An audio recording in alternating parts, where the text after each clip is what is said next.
It's just a gorgeous week to be outside, but not without putting on sunscreen first. Here to tell us more is Dr. Shadi Kourosh, Director of Dermatology for Community Health Program at Mass General Hospital. Dr. Kourosh, thanks for joining us. Good to be here. Thank you. All right, Dr. Kourosh, as you know, there are a lot of different products out there at a wide variety of price points. So how do you choose the best one? Well, the best sunscreen is really one that fits the patient's goals. For example, there are a few different goals when we look at a sunscreen: to prevent sunburn, to prevent skin cancer, and to prevent aging. And then also sometimes to prevent allergies, because as we know, a lot of people are allergic to various ingredients in skincare products. So I look at the goals of the patient in terms of tailoring a sunscreen regimen for them. So, of course, the sunscreen does nothing if it's sitting in a drawer somewhere or just in your bag. So remind us how often we should be applying it, and really anywhere where the skin is exposed? Absolutely right. Sunscreen should be applied to all areas where the skin is exposed, and it should be applied every 2 hours.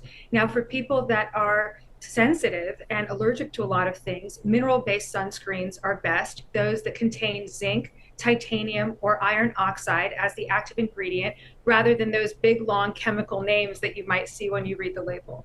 All right, so we know sunscreen can prevent sunburn, but how much does it protect our skin from wrinkles and other signs of aging?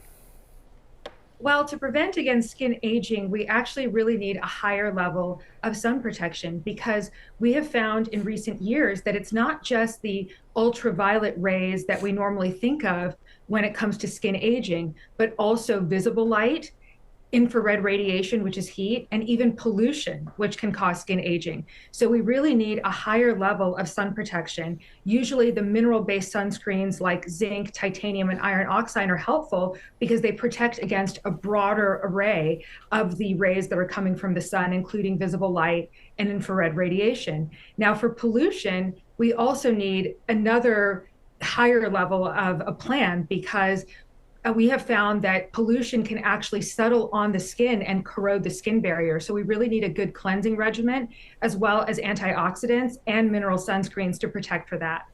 All right, good info. Dr. Shadi Kourosh with Mass General, thanks so much for your time. We appreciate it.